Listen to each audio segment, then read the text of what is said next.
That day was one of the hardest of Eva Miller's life, and she knew it from the moment she opened her eyes on that cold, silent morning. It was her wedding day, a wedding she hadn't chosen. It wasn't born of love or a heartfelt promise, but from an obligation her father insisted she had to save the family's standing. She was to marry Lord Lachlan Campbell, the most influential station owner in the region near Alice Springs, known to all, but seen by few, for since the age of 15 he had been confined to a wheelchair, unable to walk. Eva had never seen him. She knew he never left his grand homestead, living in that enormous estate manor with his uncle, Jasper Campbell, who was truly the one making the main decisions and representing Lachlan to the world. The news that Lord Lachlan Campbell was seeking a bride had spread through the region some months earlier, quick and loud as news involving power and money always is.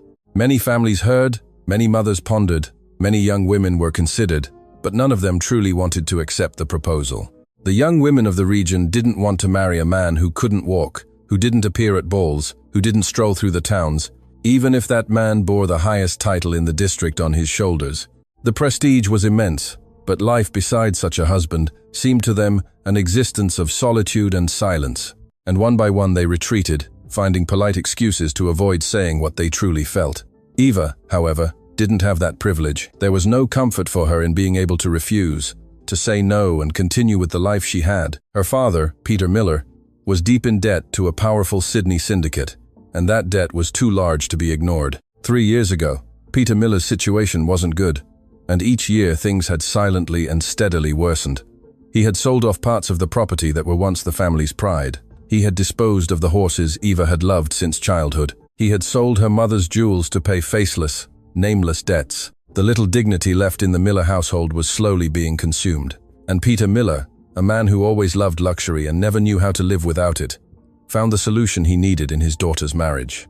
He made it clear to Eva that she had no choice, that marrying the Lord was the best option life offered them at that moment, that the debts would be paid, that she would have comfort, security, money, and a life he himself couldn't provide. Eva tried to protest, tried to find words to make him change his mind, but Peter Miller had never truly valued his daughter's opinion, and this time would be no different. Since losing her mother, Eva had also lost the concept and meaning of family, and it was with that emptiness in her chest that she finally accepted the marriage.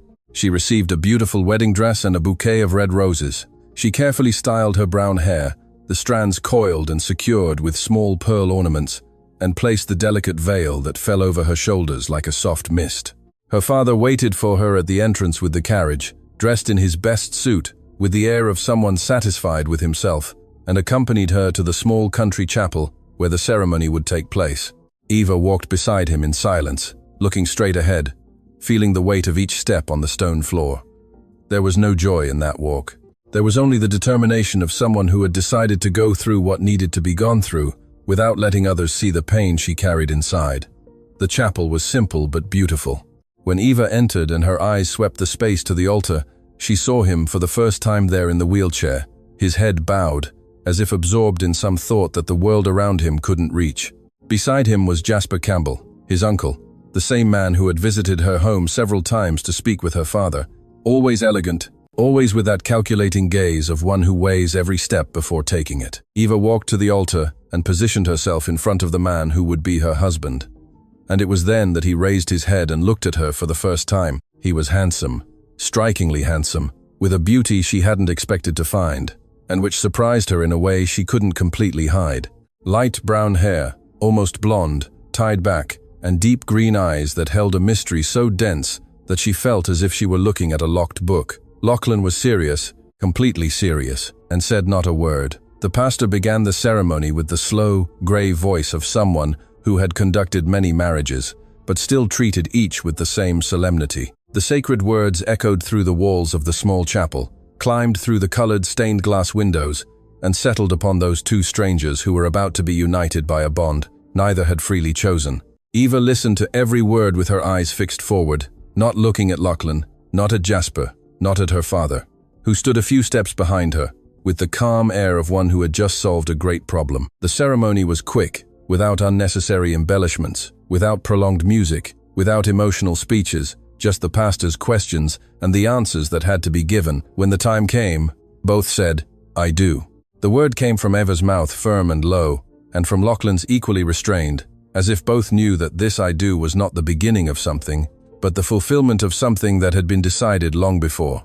Eva's luggage had already been sent to the estate manor days earlier, and as soon as the ceremony ended, everything proceeded with the organized coldness of someone who had planned every detail, leaving no room for emotion.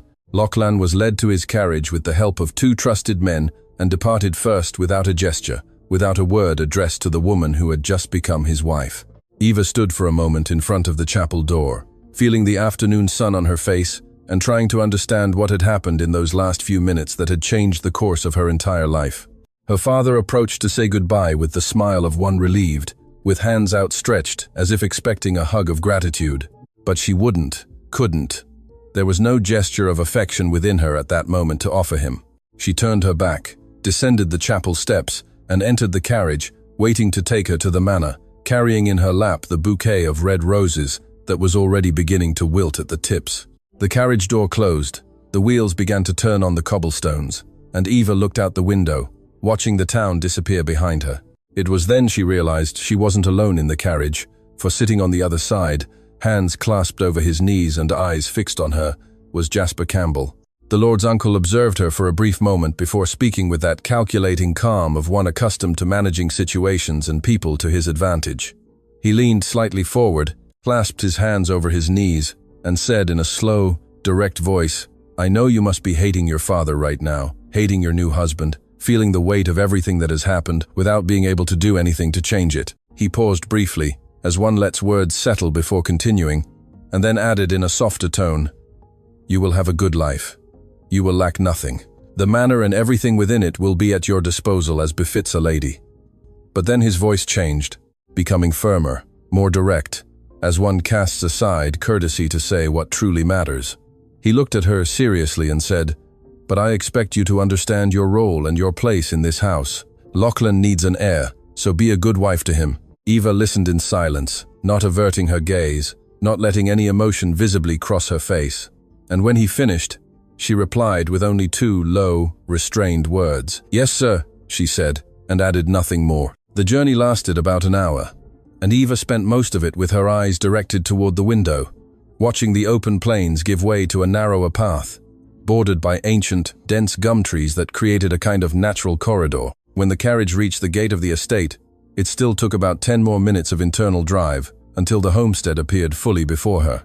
And when it appeared, Eva couldn't help but let her eyes widen a little more than usual, for the homestead was enormous, imposing, with a wide facade of light stone that rose majestically against the afternoon sky. The garden surrounding it was gigantic, with organized flower beds, tall trees, and such meticulously cared-for greenery that it looked hand-painted.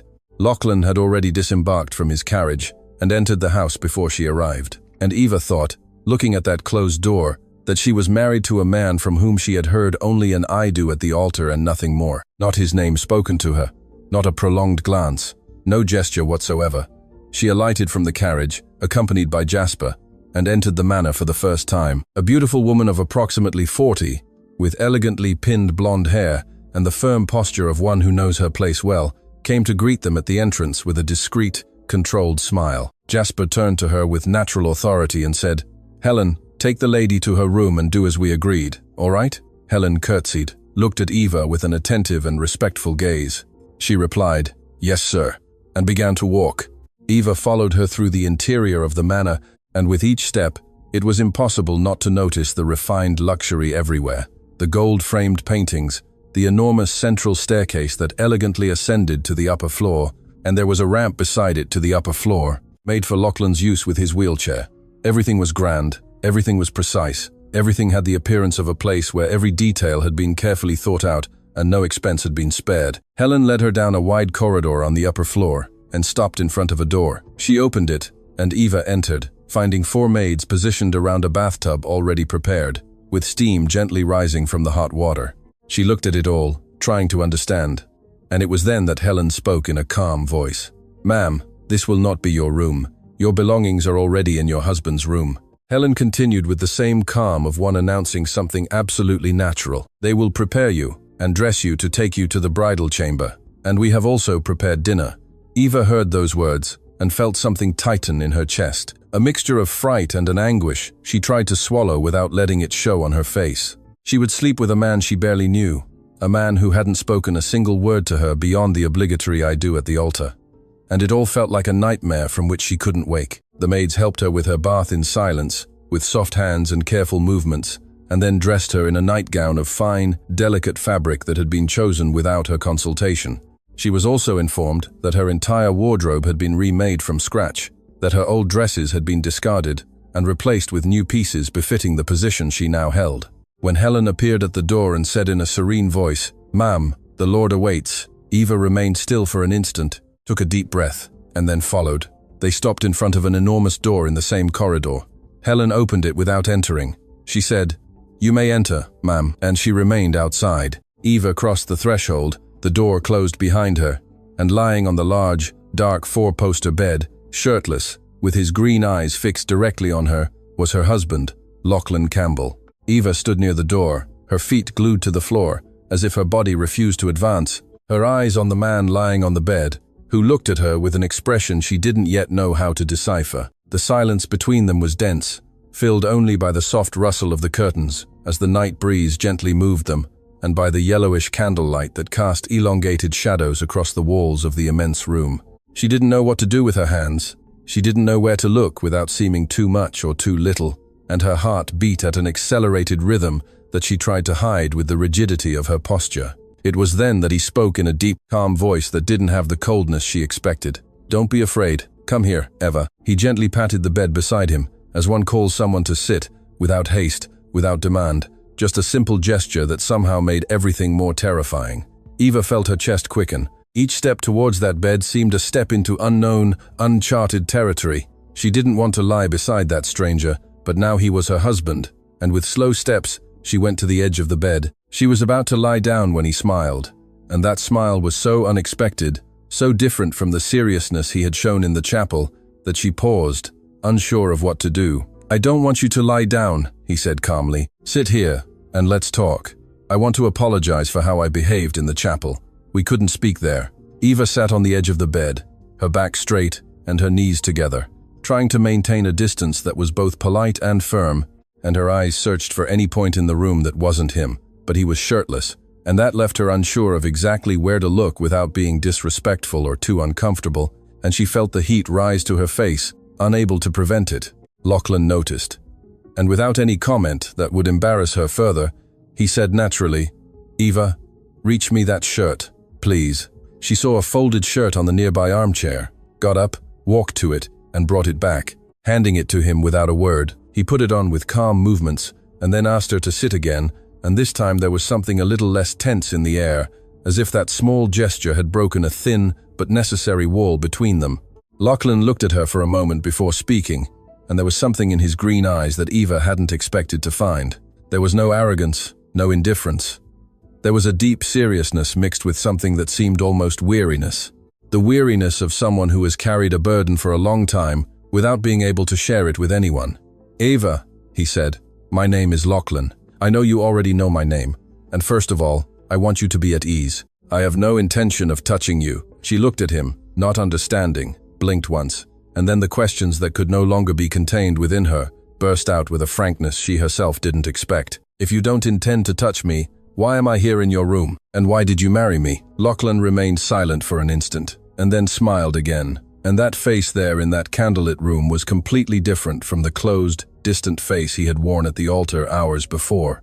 It was a human face, with depth, with history, with something hidden behind his eyes that had no name yet. "To understand why you are here," he finally said, "I need to start my whole story from the beginning." Lachlan Campbell had been born into a solid family, built on true love and mutual respect, one of those rare families that seemed protected from the world by something invisible yet powerful. His father, Roderick Campbell, was a just and respected man, and his mother, Sophia Campbell, was a woman of gentle presence but unshakable character. And between the two, there was a complicity that Lachlan grew up admiring without having words to describe it. Roderick's younger brother, Jasper, had arrived as a young man to live with them, welcomed by the family with the generosity that was a hallmark of the Campbells, and for years he lived under that same roof, enjoying the protection and prestige of that name. But when Lachlan was 15, the buggy in which he, his father, and his mother were traveling, fell down a gorge on a rainy night, and the world he knew unraveled in an instant. Roderick and Sophia did not survive, nor did their driver, and Lachlan was pulled from the wreckage alive, but lost the movement in his legs. The best doctors were called. They examined. They spoke among themselves in hushed tones, and the conclusion was always the same.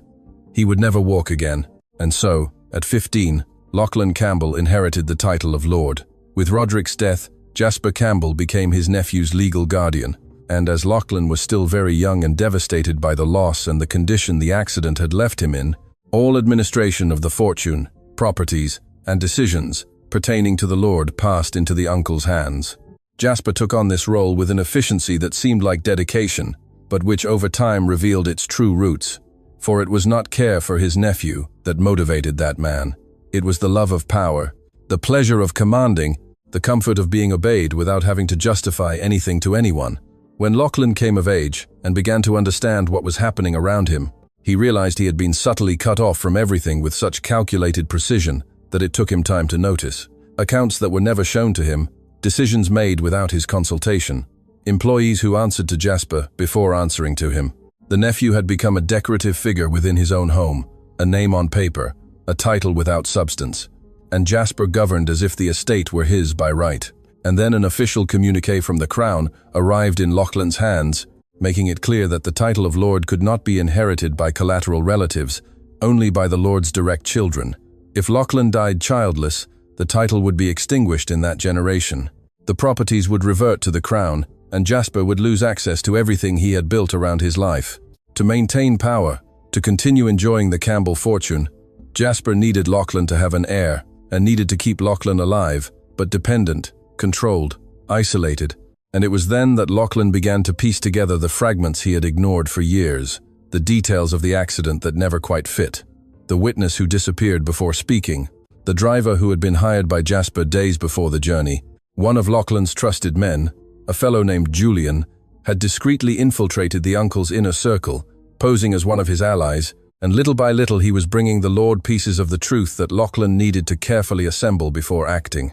The conclusion that was forming was too heavy to be spoken aloud without proof. Jasper had ordered to kill him and his parents, believing the title would come to him. And when he read the Crown document after his brother's passing, he discovered it wouldn't be so. He changed strategy and turned the surviving nephew into his instrument. And now, to ensure control, he needed Lachlan to be incapacitated. Lachlan needed time. He needed concrete evidence and true allies before making any move. For within the estate manor, 97% of the people were loyal to Jasper, trained by him, paid by him, with eyes on him. To act unprepared would be to sign his own death warrant, and Lachlan knew it with the clarity of one who had learned to think instead of react. So he decided to do exactly what Jasper expected him to do. Nothing. He remained reclusive. He continued to appear submissive. He continued to let his uncle believe he was in control, while beneath that calm surface, the Lord patiently built the network that would one day trap the true culprit. But there was one piece still missing from that plan, a human piece. Someone from outside those walls, someone without ties to Jasper, without debts to him, without eyes on him, someone who could stand by Lachlan without raising any suspicion. His uncle began to press for his nephew's marriage, not out of care, but because he needed an heir to ensure the continuation of his own dominion. He tried with some daughters of wealthy families, but none of them wanted to marry a man who couldn't walk. And he also needed someone he could control, and he made it clear that he would choose the bride for his nephew. What Jasper didn't know was that Lachlan was already looking for her before him. Lachlan asked Julian to find a young woman before his uncle could act. Someone without close family, without friendships that tied her to the city, with a father who would not reject that proposal and, above all, someone of true character who could be a real ally. Julian investigated carefully and brought back the name of Eva Miller. When Jasper learned of the choice, he believed the idea had come from himself. He believed he was solving the problem of the heir and placing beside his nephew a woman without power and without a voice who would offer no resistance. He was wrong in every detail. Eva listened to the entire story the Lord had just told her, and then he looked at her for a long moment after finishing speaking, letting the silence settle over everything he had said. And Eva remained motionless, processing every word, reorganizing within herself the image she had built of that man in the last few hours. Then she raised her eyes to him and said with a firm voice that surprised even herself, "You don't know me well enough to say I'm trustworthy." And if your uncle is really capable of all that, why did you still want to bring me to this place? Lachlan looked at her with that quiet seriousness that seemed to be his natural language, not offended by her frankness, not recoiling from the direct question. I know I am still a stranger to you, and I am very sorry to put you in danger, he said, but I need your help. And yes, my uncle wants power and money, and I believe he was responsible for what happened to me and my parents. Eva stood up, walked around the room, and crossed her arms, and there was in her eyes not the fear from before, but a small flame that was beginning to ignite. But you are the Lord, she said clearly, and you could simply reclaim what is rightfully yours and kick him out. Lachlan didn't avert his gaze, and replied with the patience of one who had thought about this many times. Eva, I told you the people in this house are loyal to him. He has friends, allies, influence in places I haven't yet reached. If I try that now without proof, without real support, I won't survive. So I let him think he's in control of my life until I find that witness, until I have everything I need for him to be arrested. Eva fell silent, and in that silence, she understood at once the weight of it all. She understood what Lachlan had carried in silence for years inside that manor, waiting, resisting, planning with the patience of one who knows that true justice is not rushed. So, if I help you, she said slowly, measuring each word, you will release me when all this is over. Lachlan looked at her with genuine attention and replied, you are not a prisoner, Eva, but if that is your wish, when I manage to recover everything, you will be free. She sighed deeply, looked at the floor for an instant, and then returned her eyes to him. Your uncle seems a very intelligent man to be fooled. Lachlan nodded without hesitation. He is very intelligent. That's why we need to be convincing. Pretend that we consummated this marriage. And while you are married to me, you will sleep in the same room and in the same bed. Eva looked at him with wide eyes and an immediate resistance she didn't try to hide. I don't want to lie in the same bed as you. Lachlan then looked at her with a slight smile on his lips and calmly pointed to his own legs. Eva, there's no way I can chase after you. She stood still for a second and then, unable to help it, let out a small, involuntary smile that was the first true gesture of that entire night. And that smile changed for a brief instant the weight of everything that had happened that day. Lachlan waited for her smile to settle before continuing, and then he spoke with a simple sincerity that had no adornment or calculation. I will respect you, Eva. I just want your help to continue this charade a little longer so I can gather everything I need, all right? Eva looked at the man reclining on the bed with his hands in his lap. That man who had lost his parents at 15, who had lost the use of his legs in the same accident, who had grown up in a trap built by someone in his own family, and who was still there with open eyes and a plan, refusing to be just the shadow his uncle wanted him to be. She still didn't know what that agreement would mean for her in the days to come. She didn't know what it would be like to sleep in that bed beside that man. She didn't know what it would be like to pretend for Jasper's eyes, while inside, everything was different. But there was something in that room, in that conversation, in that man who had chosen her when he could have chosen any other, that made the answer easier than she expected. Eva took a deep breath, nodded gently, and said, all right, I don't have many options anyway. I'm already here now. And for the first time since she had woken up that morning, she felt that perhaps this story was not just the end of something, but the beginning of something she didn't yet know how to name. Lachlan looked at her with that tranquility that was already beginning to feel familiar to her and said, Eva, now you can lie down to sleep. As I told you, I will not touch you. She didn't respond with words, only nodded slightly and settled into bed, pulling the sheet up to her waist carefully, maintaining a respectful distance between their bodies in that shared space. That day had been the longest of her life. It had begun with a wedding dress she hadn't chosen, and had ended with an agreement she was still trying to fully comprehend, and the fatigue of it all weighed on her shoulders and eyelids with a force she couldn't resist. It was impossible not to notice his subtle and discreet scent, present on the sheet, on the pillow, in the air of that room that was now also hers, and she surprised herself by realizing that she didn't feel afraid to share that bed with that stranger. She wasn't sure what it was, whether it was too much exhaustion to allow for fear, or if there was something about that man that, without asking permission, had already begun to inspire a trust she couldn't explain. The light from the nearby fireplace cast a golden, undulating glow across the walls of the room, and that soft, constant warmth enveloped Eva, little by little, until, without realizing the exact moment it happened, she fell asleep. The next morning, Lachlan opened his eyes before her and lay for a moment in silence, looking at the ceiling with the immediate awareness that there was something different about this dawn.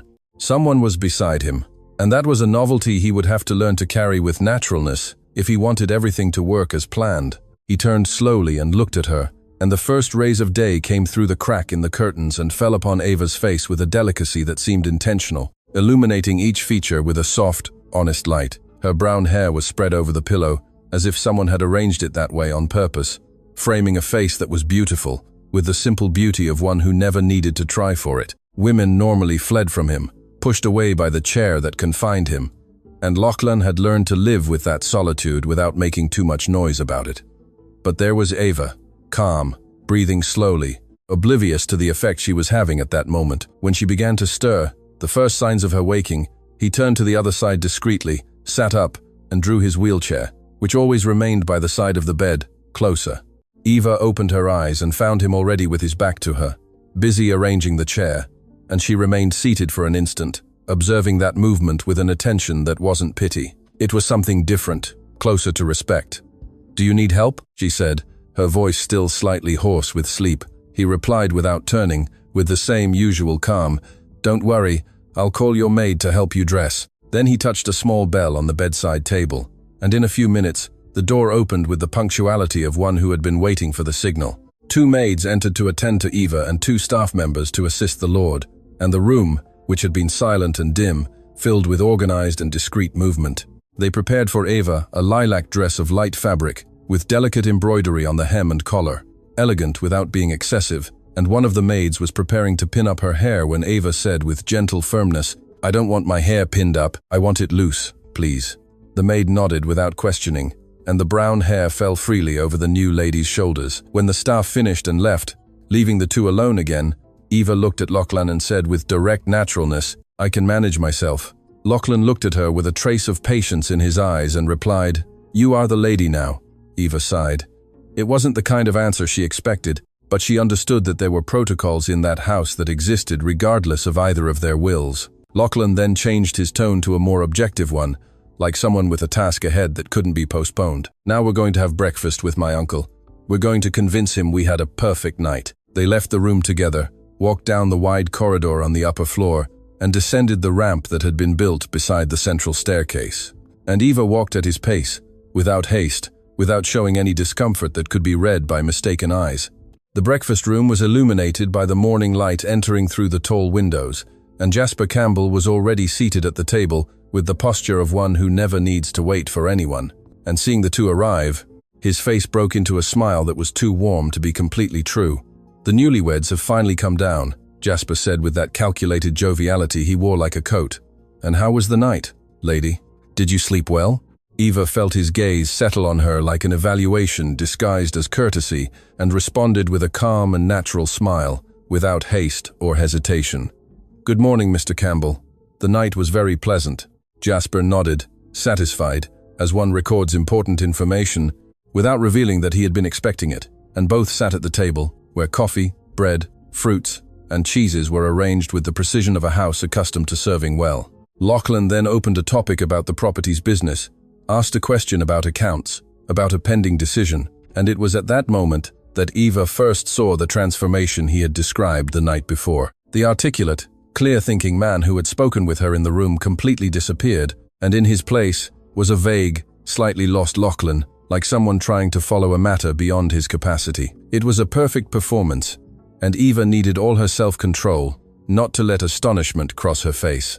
Jasper listened to his nephew with condescending patience that didn't completely conceal the pleasure he felt at being the more capable of the 2. "My nephew," he said in a soft voice, "I don't want you to worry about business. You know I manage everything very well, and what I want is for you to enjoy your marriage, to give your attention to your bride. Everything is well taken care of. Your role now is to have an heir." Lachlan smiled at his uncle with a gratitude that seemed genuine to any eye that didn't know what lay beneath that surface, and said simply, "Thank you, uncle, for always taking care of everything." Jasper tapped the table lightly with satisfaction, as one closes a resolved matter.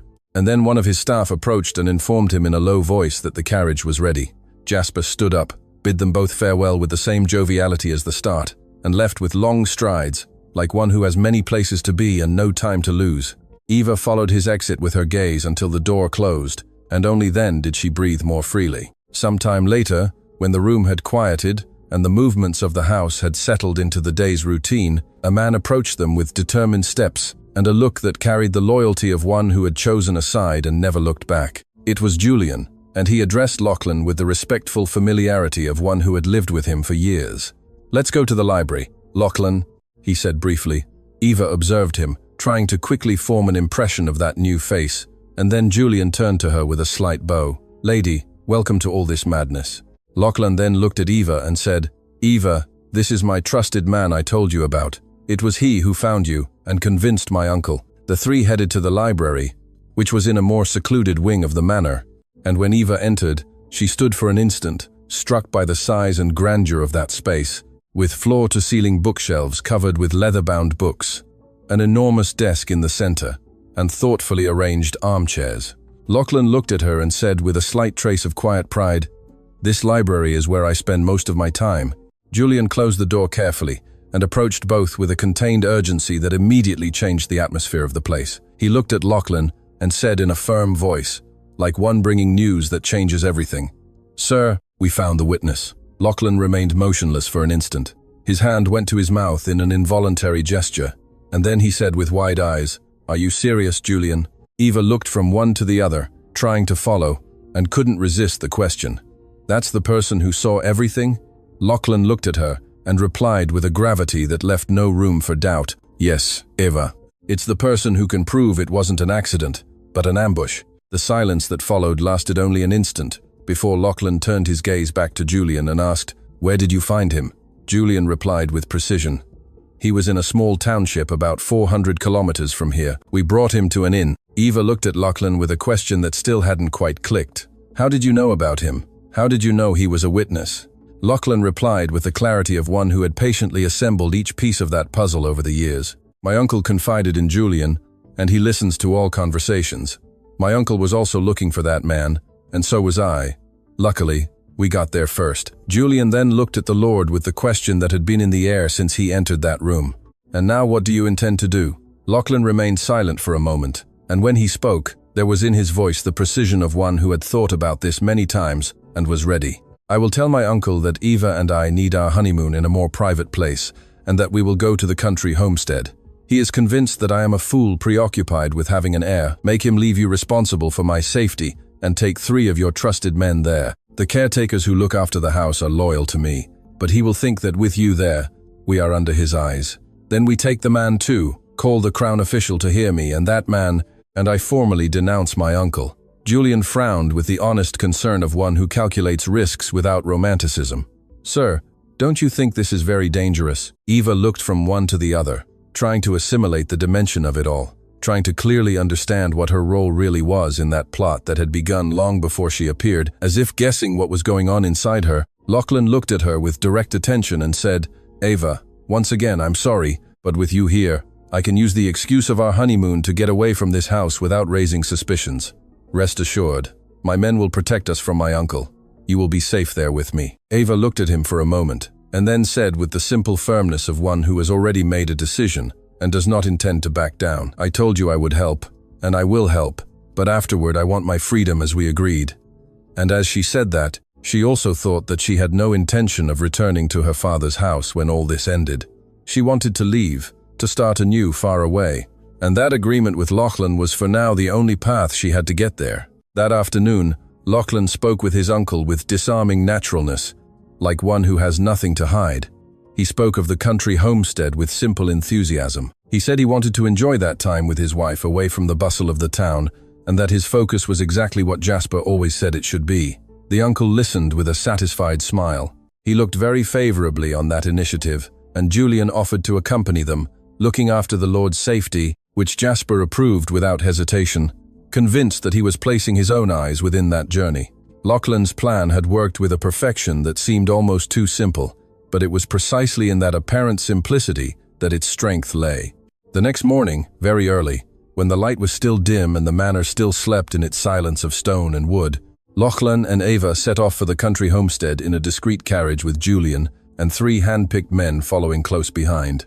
And Jasper Campbell, back to his business and his routine, as a man who believes he is in control of everything, did not suspect for an instant that that departure was the first real move of a game that was about to turn completely against him. The journey to the country homestead lasted 2 full days, and Eva spent a good part of that time inside the carriage, observing Lachlan with an attention she herself tried to conceal, but which grew with each passing hour.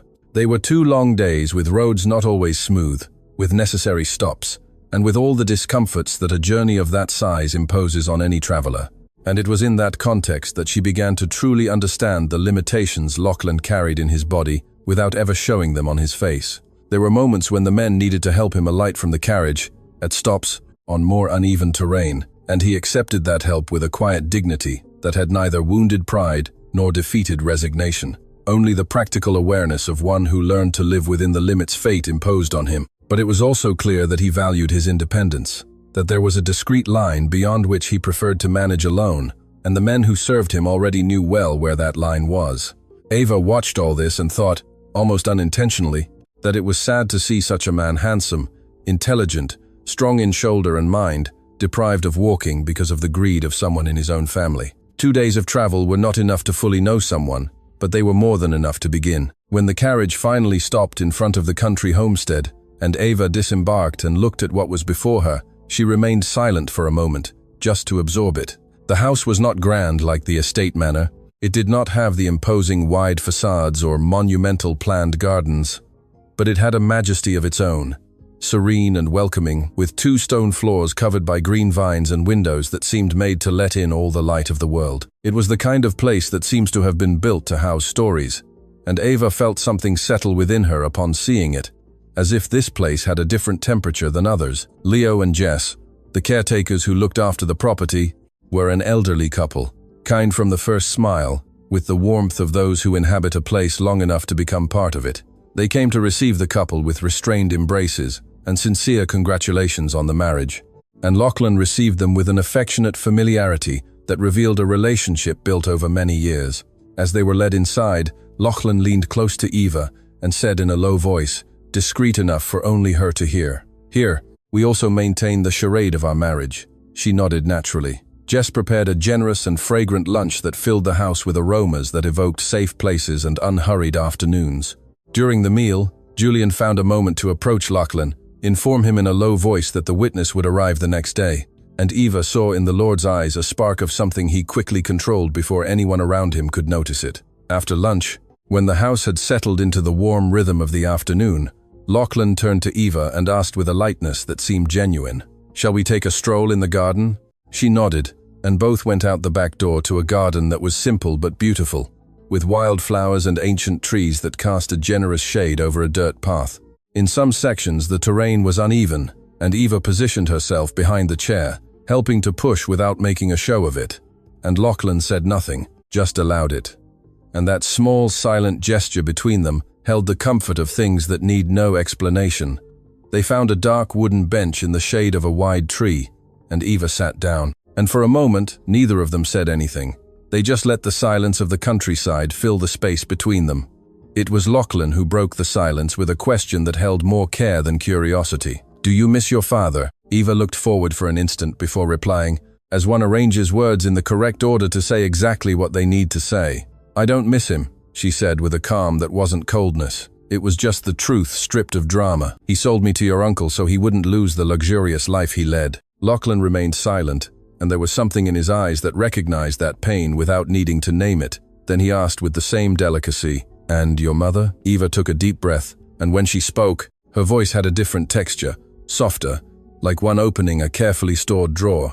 "My mother was sweet, gentle," she said. "She used to make peanut cookies, and I loved dipping them in milk and eating them." She sighed lightly, and then added with a simplicity that said more than 1,000 words, "My mother was an incredible mother." "And your parents?" Lachlan listened to her in silence, and when she finished, he looked at the garden for a moment before speaking of his own. "My mother loved flowers," Lachlan said in a voice that had dropped in tone without him seeming to notice. "She loved the garden. That garden at the manor, she planned it, every flower bed, every tree." He paused briefly, and then continued. "My father loved horses. He was passionate about them. When I turned 15, he gave me a horse. We called him Boomer, beautiful, white. I rode him once, and then he stopped, and Eva felt the weight of what came next even before he said it. The next day we were going to town when the accident happened, and I could never walk again.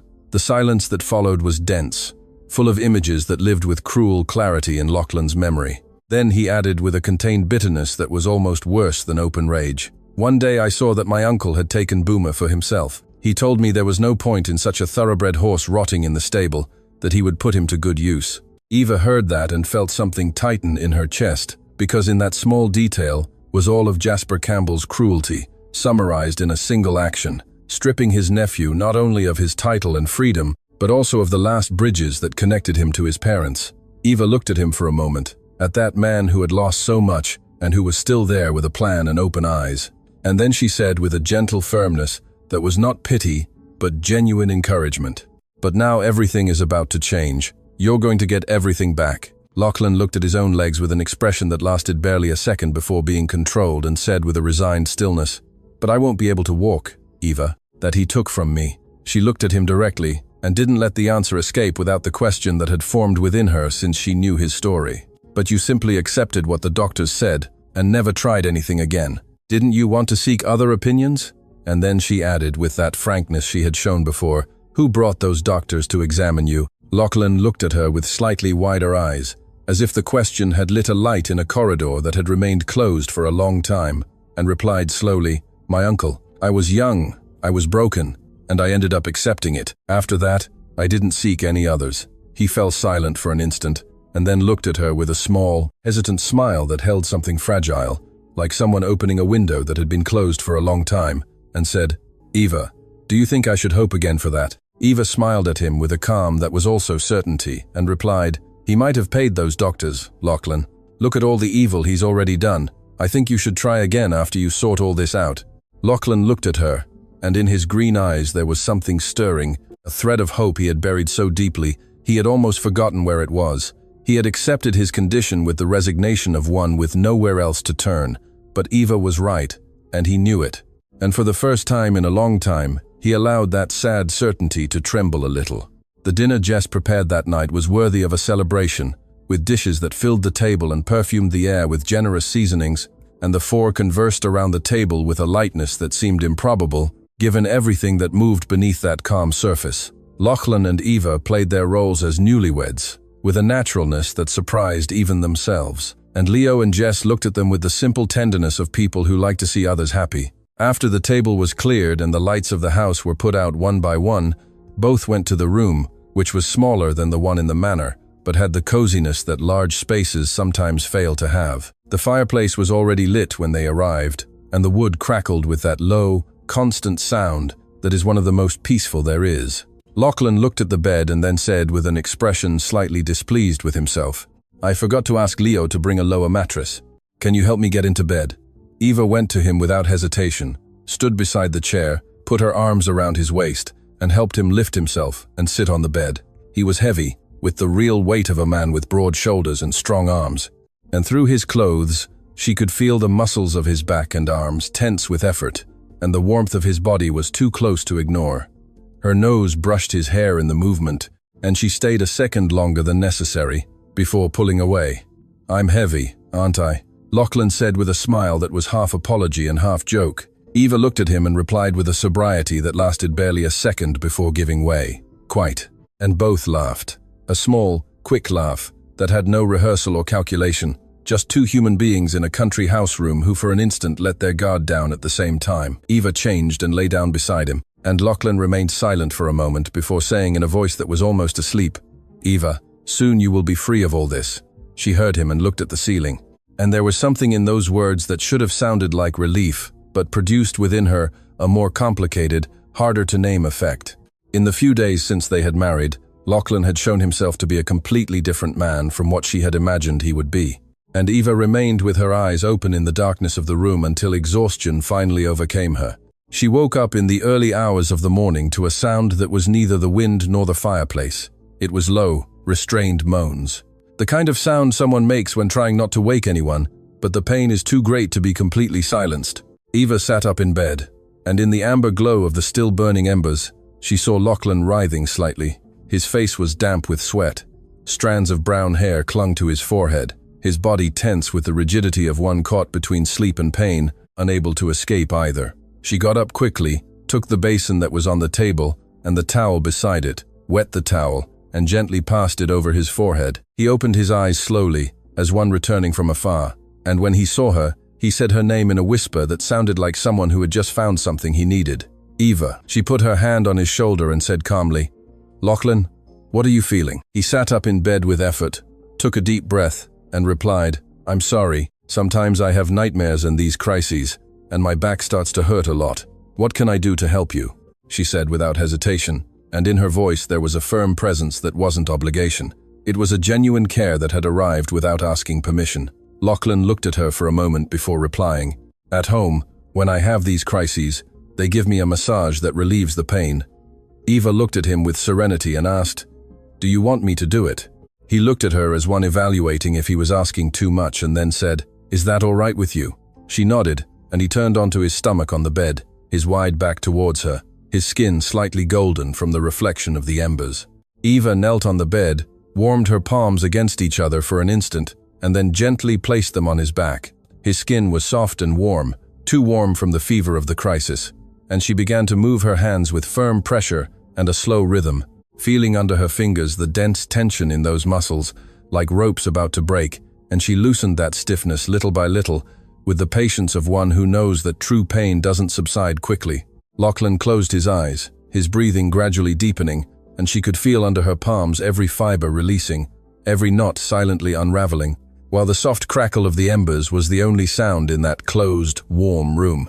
Sometime later, she asked in a low voice, "Is it better?" And he replied in a hoarse voice she couldn't classify, "That was the best massage I've ever received." Eva smiled in the darkness without him being able to see her, and then he turned slowly and looked at her with eyes still heavy, but with an expression of real gratitude, without ceremony, without protocol. "Thank you, Eva," he simply said. She replied, "You're welcome," with the same simplicity, and then she lay back down beside him. She pulled the sheet up to her shoulders and lay looking at the ceiling while listening to his breathing become more even until she was sure he had fallen asleep. But she didn't sleep. She remained awake with her eyes open in the warm darkness of the room, her palms still holding the warmth of that back, with the whisper of her own name, spoken by him, resonating in a place within her that she hadn't given permission to be reached. He had said she would soon be free, and that was what she wanted. That was what she had asked for. That was what made sense. But at that moment, in that silent early morning with the fireplace slowly dying out and Lachlan sleeping beside her, Eva found herself having thoughts she shouldn't have, thoughts about that man who in a few days had become something she still didn't have the courage to name. And that frightened her much more than anything she had felt since it all began. The next day, Eva woke and reached out to the side of the bed where Lachlan had slept, but found only the cold, wrinkled sheet of someone who had left some time ago. She remained seated for a moment, looking at the empty room, listening to the sounds of the country homestead awakening around her, the birds outside, the smell of coffee rising from the kitchen, and his absence had a weight she hadn't expected to feel so soon. She went downstairs, had breakfast with Leo and Jess, and when she asked about Lachlan, Jess wiped her hands on her apron and said calmly that he had asked them to say he left early with Julian and would return in the evening. Eva nodded, thanked them, and spent the day trying to occupy her mind with the house, with the garden, with anything that would prevent her thoughts from straying where they shouldn't. But the morning passed, the afternoon came and went. Dinner was served and cleared, and Lachlan didn't appear. Eva went to the room, sat on the edge of the bed looking at the door, and then began to pace back and forth with that restlessness of someone who doesn't know where to put what they are feeling. What if Jasper had discovered something? What if something had gone wrong with the witness? If Lachlan disappeared, what would become of her? The questions multiplied in her head, none of them answered. And the silence of the country homestead, which by day seemed welcoming, by night had a different weight, denser, more full of possibilities she preferred not to imagine. She thought of Jasper, of that calculated smile he wore as a mask, of that gaze that measured everything without seeming to do so, and she felt a chill that didn't come from the night air. She thought of Lachlan, of that man who had carried alone for years a weight that would have destroyed most people, who had planned every step with the patience of one who knows that the right moment is everything, and who that night was somewhere with a frightened witness, trying to convince him that justice still existed in the world. She walked around the room, stopped, looked at the dark window, started again, and time seemed to have decided to stop moving that night. It was then that the doorknob turned, and Eva spun around so quickly she almost lost her balance. and Lachlan appeared in the doorway, carefully carrying a tray in his hands, his expression slightly tired, but with that trace of calm that seemed to be the natural language of his face. Ava looked at him, and the words came out before she could think to restrain them. "Lachlan, I was so worried." He entered, placed the tray carefully on the table, and then looked at her with an expression that held a sincere apology, mixed with something softer. "I'm sorry, Eva. It was a complicated day. The man who is going to testify was very frightened, and it was very difficult to convince him. We had to go to a very hidden cabin in the region to talk to him." He paused and then pointed to the tray with a smile that was both shy and confident. "But I brought something to apologize." Eva looked at the tray and was silent for an instant, because what was there was simple, and at the same time, not simple at all. 2 steaming white glasses of milk, and beside them a plate of golden, aromatic peanut cookies, placed with the care of someone who had asked for them to be made attentively. Lachlan smiled and said, "I asked Jess to make them. You said your mother used to make them for you." Eva looked at that plate for a second that seemed longer than it was. She felt something stir within her chest with a force that hadn't asked permission. And then she sat at the table, took a cookie, dipped it in the milk, and ate it slowly. It was good. It was very good. It was as good as her mother used to make, and it was exactly that which disarmed her. Nostalgia struck suddenly, strong and painful. As always, nostalgia that has been stored for too long without anyone to share it with. It was sad to be alone in the world like that, without family, without support, without someone who would wake up in the morning and ask her how she was, because they genuinely wanted to know. And the only person who should have been that refuge had discarded her, as if she were just another commodity to be traded. When Eva realized, tears were already streaming down her face without her having felt the moment they began, silent and warm, and she didn't even try to hide them because she no longer had the energy to do so. Lachlan looked at her with immediate and genuine concern that had no ceremony. "Ava, I didn't think I would make you cry. I'm sorry." She looked up at him and shook her head with a smile that appeared amidst the tears, with that strange beauty that only honest smiles have. "It's tears of nostalgia. I loved it. Thank you." Then she took a cookie and a glass of milk and offered them to him. "Try it now." Lachlan accepted, bit the cookie, took a sip of milk, and then said with completely sincere surprise, "Wow, you're right. It's very good." The tears gradually dried, while they both remained seated at the same table with the glasses of milk and peanut cookies. And in that moment, there was an intimacy that hadn't been planned by either of them, but which had arrived in the same way that true things arrive without warning and without asking permission. Eva looked at him and felt that internal warning she had felt before. That voice that said she couldn't fall in love with that man, that he was being kind, that kindness wasn't love, that all this had a deadline and an agreement and a defined end. But the gesture of bringing those cookies, and of remembering what she had said about her mother on a garden bench, and transforming that memory into concrete care, made that warning voice sound more and more distant. She took a deep breath and said, "Tell me how it was in the cabin." Lachlan sighed, placed his glass on the table, and then spoke with the contained seriousness of one who is reaching the end of a very long road. "Tomorrow afternoon, people from the Crown will arrive to take his testimony, all in absolute secrecy, and I will formalize the complaint against my uncle and have him arrested, and only then will we return to our home." When he uttered the words, "our home," something stirred within her. Lachlan continued with that precise calm of one who thinks everything through before speaking. "But my uncle is very astute, so all caution is little. Julian brought more men here for our protection. Rest assured, we are safe." Eva nodded, absorbing every word with the attention of one who knows that every detail matters. And there was in her a mix of relief for what was about to happen, and a silent tension that would only disappear when Jasper was truly imprisoned and far from their lives. Then Lachlan looked at the bed and said with that expression slightly displeased with himself that she was beginning to recognize, "Eva, I forgot to tell Leo again to change the mattress. Will you help me?" She nodded, and they went to the bed together. She stood beside him, as she had already learned to do. She put her arms around his waist to help him lie down, but in that movement, something slipped. Balance was lost for a fraction of a second, and Eva fell onto him with a small impact that left both completely still. Her face was a few centimeters from his. Both their breaths had stopped at the same time, and the warmth emanating from their two bodies so close was impossible to ignore, impossible to pretend it wasn't there. Neither moved for a moment that seemed to last much longer than it did, and between them there was a current that had no name, but which both could feel with the same clarity, with which one feels the heat of a flame. Lachlan felt her heart beating fast against his chest. He felt the soft weight of her body on his and realized that he had never been so close to a woman as in that moment. He had never felt that combination of vulnerability and strength that she radiated without even realizing it. His hand went to her waist instinctively, as if his body had made a decision before his mind could intervene. And then the other hand slowly rose and touched her face delicately. Ava looked into his eyes and whispered, "Lachlan," in a voice that was neither question nor answer. It was just the only thing that existed in that instant. And he looked at her with those deep green eyes she had tried to decipher from the first day and whispered, "You look like an angel, Eva. It is not certain how it happened, but it happened, as things that are inevitable happen, long before they become real." He gently drew her head closer, his fingers softly entangled in her brown hair, and he kissed her. And that kiss was everything two wounded and lonely souls in the world needed to say to each other without having found the right words until then. It was the kiss of one who had learned to live without affection and had forgotten that affection is a necessity and not a luxury. It was the kiss of two bodies that had spent too long without a safe place to rest.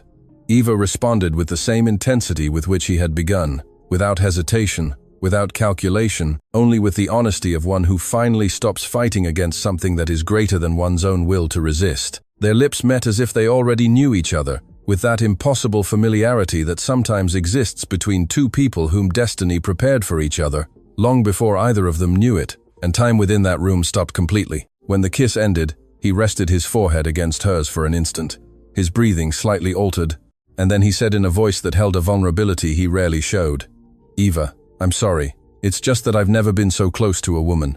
She looked at him and realized that he was as nervous as she was, that in that man who had faced everything with calm and planning, there was a small, honest tremor that was completely human, and that moved her more than any words could. "And I've never been so close to a man as I am now," she said, with the same simplicity with which she had spoken all that was true in those days. Lachlan looked at her for a long moment with that depth in his eyes that seemed to reach places she didn't know she had and whispered, "Do you want me to stop?" Eva looked at him. She felt within herself the answer that was already formed long before the question was asked. And this time, it was she who leaned in and kissed him, because there was something there she didn't want to stop. There was the feeling of being safe and protected and desired that she had waited for all her life, without knowing that was what she was waiting for. She felt safe in a way she had never felt, protected in a way that went beyond the agreement and the plan and everything that had been verbally agreed upon. And he touched her with a delicacy and care that revealed how much that moment meant to both of them.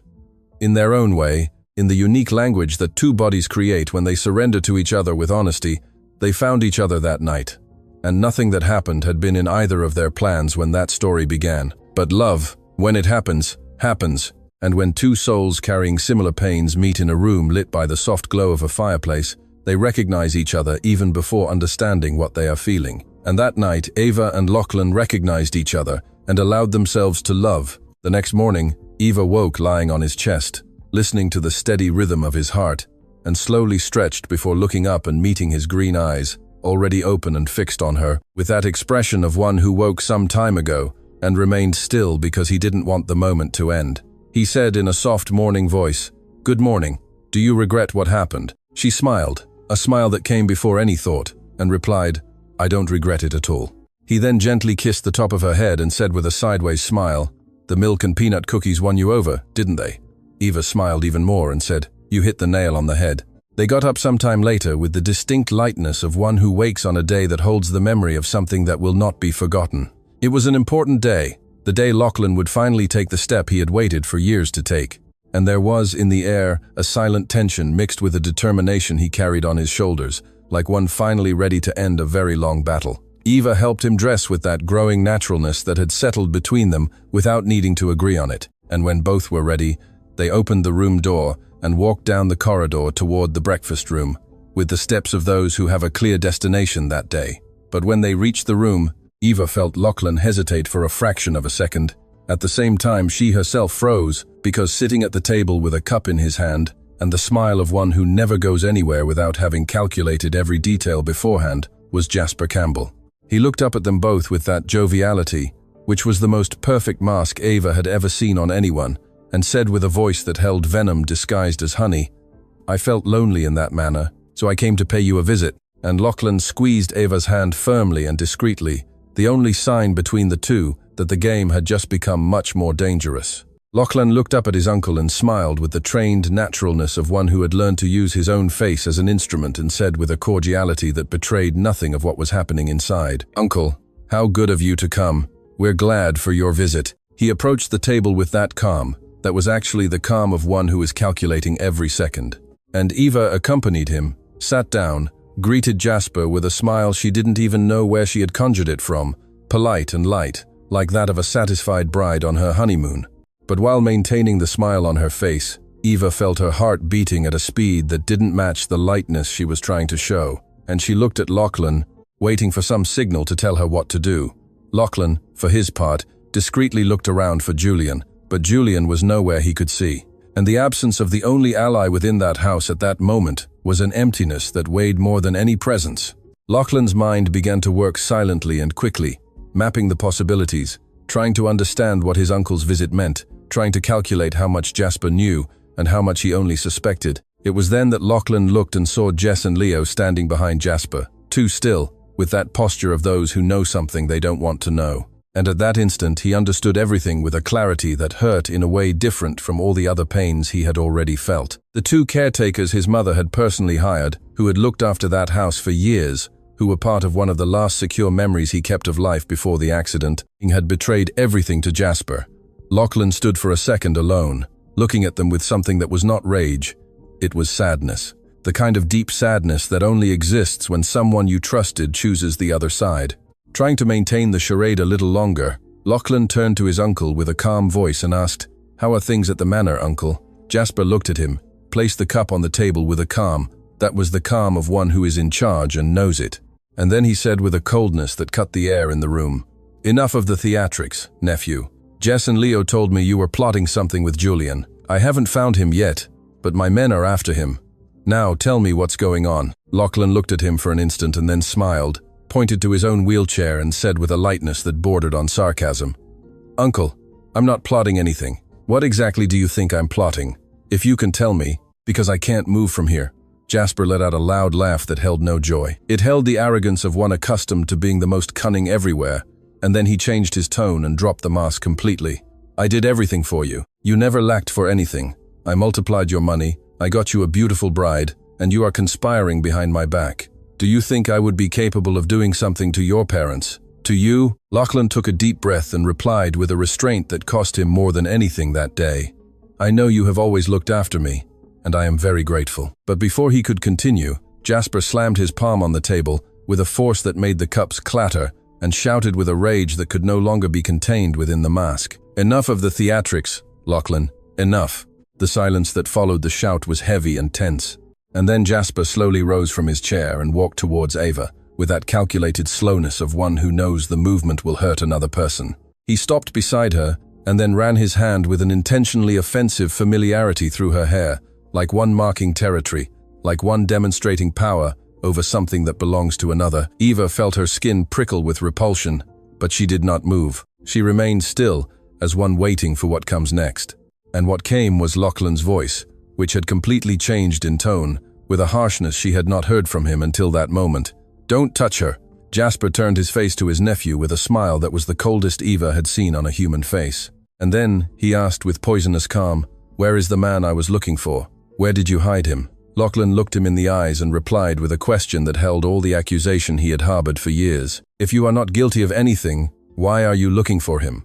Jasper narrowed his eyes and said through clenched teeth, "I will not lose everything I built because of a liar." And Lachlan replied firmly, "I know nothing."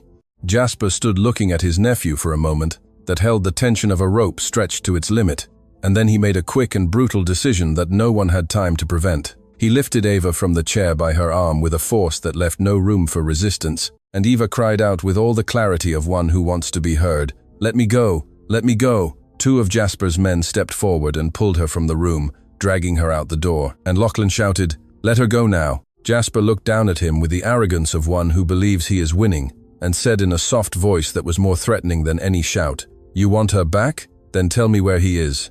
Lachlan was silent for an instant, looking at his uncle, looking at the door through which Eva had left. And then he took a deep breath with the heavy breathing of one making a painful decision. Julian wasn't there. He was alone, and Eva was in the hands of those men. He sighed and then spoke, saying where the cabin was and how to get to it, and then said in a voice that held all the helplessness of that moment, "But release Eva, please." Jasper listened to the information carefully and then said he would send his men to the cabin to verify, and that in the meantime, he and Lachlan would sit there waiting for their return. He added with a smile that his men would take very good care of Eva, and in those words, there was a veiled threat that Lachlan didn't need help to understand. Lachlan was in his chair with his hands on his knees and his eyes silently scanning the room, calculating. There were few of Jasper's men there, 3 at most, and he wished with every part of him that Julian had realized what was happening and had taken the necessary measures before it was too late. Then Lachlan turned his face to Jess and Leo, who were still standing in a stillness heavy with guilt, and looked at them for a moment before saying in a low voice that held more sadness than reproach, "I trusted you. My mother valued you." Jess looked at him with tear-filled eyes and said in a voice that mingled shame and apology, "He paid for our daughter's education, sir." Lachlan slowly shook his head, displeased, finding no more words for it. The day passed with that cruel slowness that time has when anxiety is in command, and the tension inside the room grew with each passing hour, without news, without movement, without anything but the heavy silence and Jasper's gaze that never left Lachlan. The afternoon was approaching when footsteps were finally heard at the entrance, and Jasper's men returned and entered the room with an expression that said everything before anyone even opened their mouth. One of them approached his boss and said in the voice of someone who would rather be anywhere else at that moment, "There was no one in the cabin, sir." The silence that followed lasted barely a second before Jasper punched the wall, with a rage that had finally surpassed all limits of control, and then advanced towards his nephew, grabbed him by the collar of his shirt with both hands, and dragged him to the floor. "Where is he?" "Lachlan, I'm losing my patience."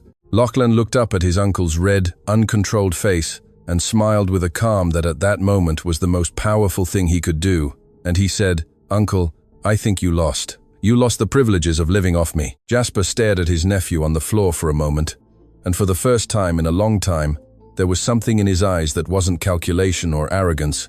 There was unrestraint. There was the panic of one who realizes he underestimated his adversary, and that now the consequences of that arrived without warning. He had built that empire of lies and control brick by brick over the years. He had believed Lachlan was exactly what he appeared to be, a man trapped in a chair who depended on him for everything, and he had been wrong in every detail of that assumption. His world was threatened, and he knew he needed to act before the threat became definitive. He shouted to the men who were still there with the voice of one at his limit, "Let's get out of here," and he left through the main door with long strides, with the urgency of one who has an escape plan forming in his head. He needed to reach the manor, take the gold he had saved over the years. There was still time to disappear before it was too late, but when he stepped into the courtyard and looked up at the driveway, he saw his world collapse in a single image.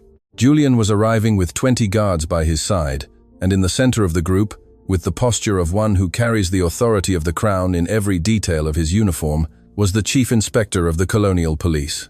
Jasper looked at his own men and saw them scatter into the bush, as if they had never been part of anything, each for himself, without any loyalty that would survive the weight of 20 armed guards. He himself tried to reach his horse, tried to mount with the agility of desperation, but the guard's hands arrived first and held him with a firmness that left no room for negotiation. Inside a carriage, Eva had witnessed the moment when the men guarding her realized the guards were arriving, and she jumped out of the carriage and ran into the house without looking back, crossing the door and going straight to where Lachlan was still on the floor.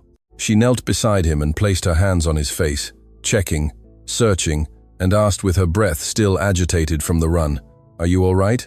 The guards arrived. Julian brought the guards. Lachlan took a deep breath with the relief of one who had been holding his breath long before that moment. "And Jasper?" Lachlan asked, his voice still hoarse from the fall. At that instant, Julian entered through the door, accompanied by the chief inspector of the colonial police, with the firm posture of one who had fulfilled his promise and replied before anyone else could speak, "He's outside, arrested." Then he explained with that loyal objectivity that was the hallmark of everything he did. "I overheard Leo earlier say he had informed Jasper and that he was coming. I didn't have time to warn you, sir. I went straight to the cabin with the men, took the witness to meet the guards, and we came straight here. He already told the chief inspector what happened, and I also told what I knew." Lachlan remained silent for a moment, looking at Julian with that gratitude that doesn't need many words to be completely understood. And then he said, "Thank you, Julian, for your loyalty, You saved our lives." The chief inspector approached and asked with the respectful formality of one who recognizes what is before him, "And are you two all right?" Lachlan looked at Eva, who was kneeling beside him, her hand still on his, and squeezed her fingers firmly and replied, "Now we are."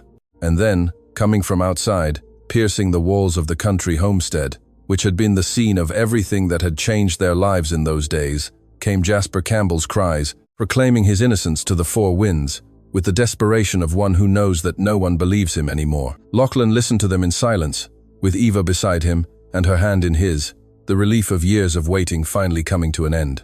The pain of having confirmed what he had feared about his uncle, the sadness for the betrayal of Jess and Leo, which still weighed in a different way, and above all that, present and real, as the warmth of Eva's hand in his, there was something that hadn't been in the plans when it all began, but that was there now and wasn't going anywhere.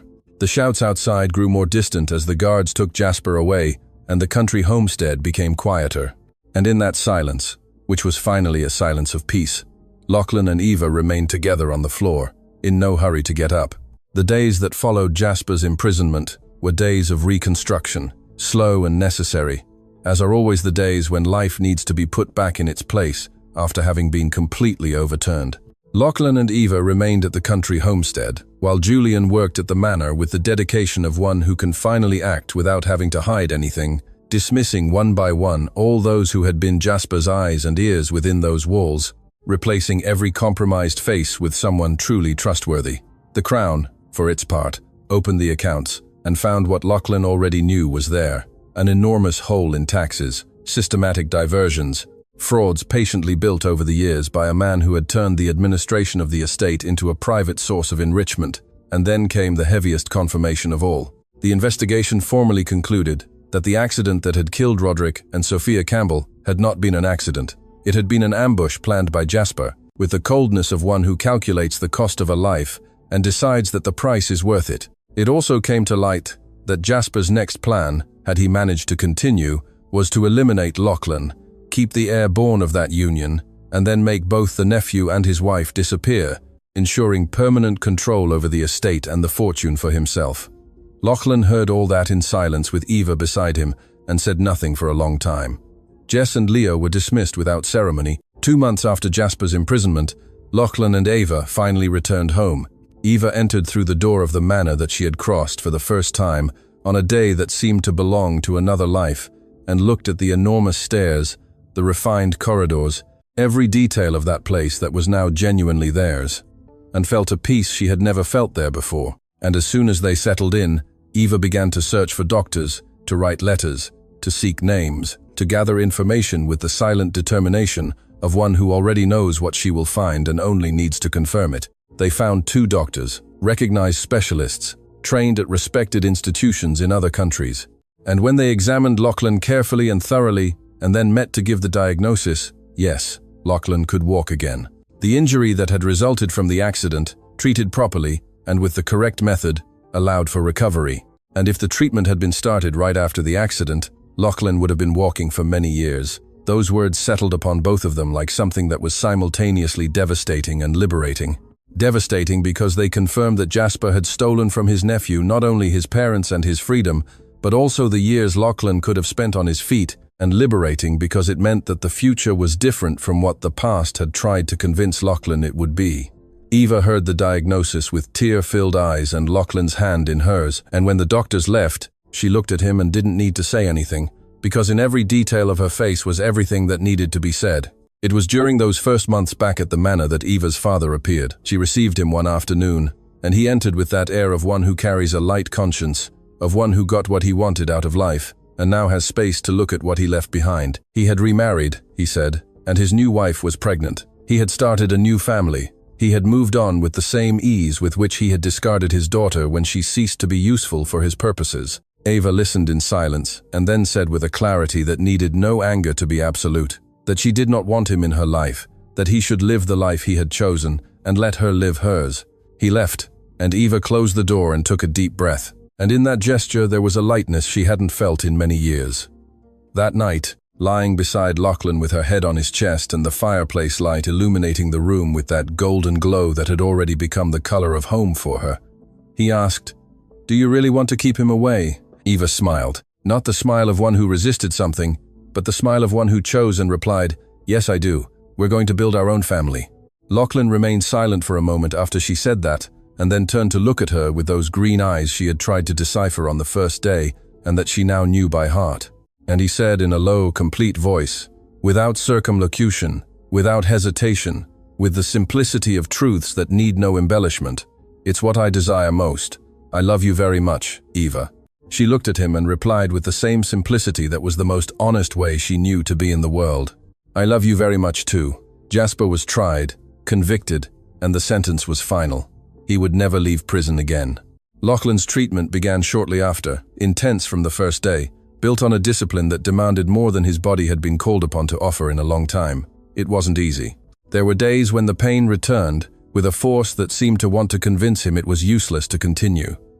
There were sessions that ended with him exhausted and silent, with that fatigue that goes beyond the physical and reaches the place where determination lives. But Eva was there every day without exception, by the bed when he needed a hand, in the room when he needed silence, in the chair beside his when he needed presence. She didn't always speak words of encouragement because she had learned that sometimes what is needed are not words, but to know that someone stayed, and she always stayed. And that was everything. Little by little, the first movements began to appear. Shy and valuable as always are the first signs that the body is finding its way back, and each small achievement was celebrated between them, with the gratitude of those who know exactly what it cost to get there. On one of those days when autumn light streamed through the windows with that slanted, golden glow that makes everything seem slower and more beautiful, Eva approached Lachlan with a smile she tried to contain but couldn't, and said she had something to tell him. He looked at her and waited, and she said she was pregnant. Lachlan pulled her to him with both arms and held her there, her head resting on his.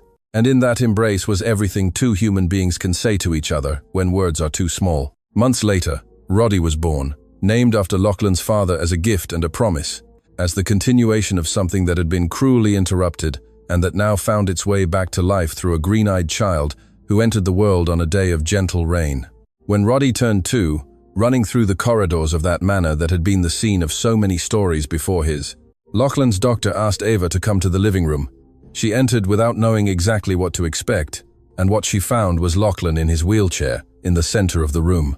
Julian was present with the doctors beside him, and an expression she couldn't immediately read, because she had never seen exactly that expression on his face before. Then, in a silence that held the density of everything that moment carried, Lachlan placed his hands on the armrests of the chair, and began to slowly rise, with effort, with the concentration of one doing something the body had been taught to do step by step over months. And that was now finally happening in its entirety. He stood up. One of the doctors approached and offered him a crutch for balance, and he took it, and then took a step, and then another, and then walked towards her.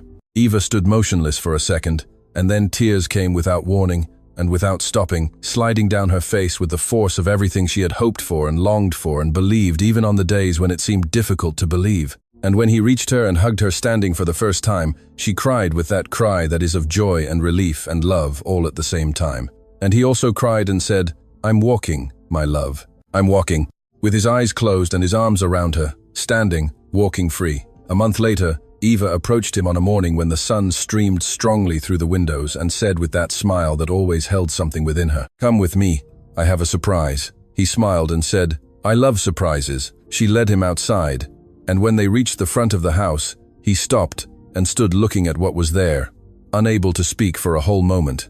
Huge, beautiful, with the saddle well placed and its mane shining in the morning sun, was Boomer, the horse his father had given him on his 15th birthday. The horse Jasper had taken with the same coldness with which he had taken everything else, was there again, alive, real, looking at him with that quiet calm of animals who don't know how much they mean. Eva said in a voice that held tenderness in every syllable, "That was your father's gift, and now you are well. You can ride again." Lachlan was silent, and the tears that came this time were from a different place. They were the nostalgia for his father arriving along with the joy. They were the 15 years that had passed, returning in a way he didn't expect, and he turned to Eva and kissed her with all the gratitude that could no longer be contained in words. The staff helped him mount Boomer with care and firmness, and Eva mounted a horse beside him, and they set off slowly along the path that circled the large garden. with Eva guiding the pace so that Boomer wouldn't run before Lachlan fully reconnected with that feeling that had been snatched away from him so early. And Lachlan rode with his face turned to the sun and a smile that had no end. The kind of smile that appears when life finally delivers what it had promised long before it seemed it would fulfill it. They rode for a while unhurriedly, through the garden his mother had planned, flower bed by flower bed, through the ancient trees she had chosen, through the smell of earth and grass, which is the most honest smell there is. And then Eva brought her horse closer until she was beside him and asked, "Are you happy?" Lachlan looked at her. He looked at her with those green eyes that had been the first mystery she had tried to decipher on that wedding morning, which seemed to belong to another era, and replied with the certainty of one who had finally arrived where he needed to be. "You, Eva, were the best choice I have made in my life." She leaned over her horse and kissed him there in the sun in his mother's garden. And then she said with a lightness that was also a promise, "Let's go back to our home." He smiled and repeated those two words that, from the first time he had spoken them, had meant more than a direction, our home. And so they rode back, calm and happy, Lachlan and Eva Campbell, because now everything had found its rightful place. And those two wounded souls, marked by life, whom destiny had placed at an altar one morning, had truly found each other, had saved each other from the prisons each carried, and now they had each other. They had little Roddy, they had that enormous manor with the garden that smelled of Sophia Campbell's memory, and they had a whole life ahead of them to build everything that true love builds when it finally has space and freedom to grow.